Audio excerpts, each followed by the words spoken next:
তখন রাজ্যের বহুল আলোচিত তৃতীয় রাজকন্যাও এসে নুডলস ট্রাই করে দেখতে শুরু করে।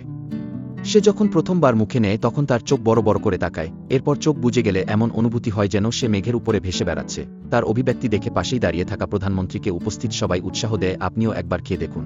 প্রধানমন্ত্রী দ্বিধা নিয়ে এক চামচ মুখে দেন, কয়েক সেকেন্ড চুপচাপ থাকার পর তার চোখে বিভ্রান্ত হয়ে যায়।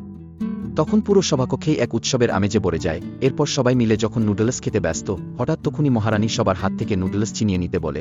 এই কথা শুনে সবাই অবাক হয়ে তাকিয়ে থাকে। রানী তখন কঠিন হয়ে বলে, তোমরা যখন আমাকে বিশ্বাস করনি তখন তোমাদের এই খাবার খাওয়ার অধিকারও নেই। যারা আমাকে শুধুই একটি অযোগ্য রানী বলে অপমান করেছিল তারা আজ আমার খাবার পাবে না, যারা আমাকে বিশ্বাস করেছিল তারাই আমার এই খাবার পাওয়ার যোগ্য।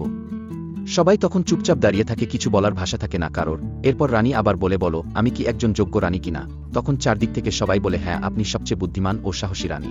এইবার প্রধানমন্ত্রী জিজ্ঞেস করে, মহারানী এই অসাধারণ খাবারগুলো তো আমাদের রাজ্যে আগে কখনো দেখা যায়নি, এসব এসেছে কোথা থেকে? রাজ্যের মানুষের জানা উচিত। তখন রানী বলে, এই খাবারগুলো এসেছে এমন একজনের কাছ থেকে যিনি আমাদের পৃথিবীর নন, তিনি আমাদের রক্ষা করতে পাঠিয়েছে এই খাবার। সে একজন অমর দেবতা, তাই হয়তো এসব দেখতে কিছুটা ভিন্ন। এ কথা শুনে প্রধানমন্ত্রী বলে, যদি সত্যি এমন কেউ থাকে তবে আমাদেরও তার সঙ্গে দেখা করার অধিকার আছে।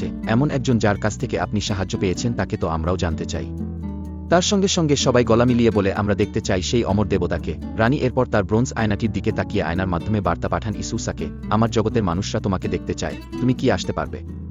এই বার্তা পাওয়ার পর হঠাৎ ইসুসা এবং তার আঙ্কেল মিস্টার জ্যাক সেখানে এসে হাজির হয়ে হঠাৎই এমন দৃশ্য দেখে সবাই ভয় পেয়ে যায়। তারপর ইসুসা বলে, আঙ্কেল দেখুন, এটাই সেই রাজ্য যার কথা আমি আপনাকে বলেছিলাম। মিস্টার জ্যাক চারপাশে তাকিয়ে বলে, তুমি একটু ভুল বলনি, এটা সত্যি অন্য জগৎ। সম্পূর্ণ মুভিটি দেখতে চ্যানেলের বায়োতে ইউটিউবের লিংক দেয়া আছে।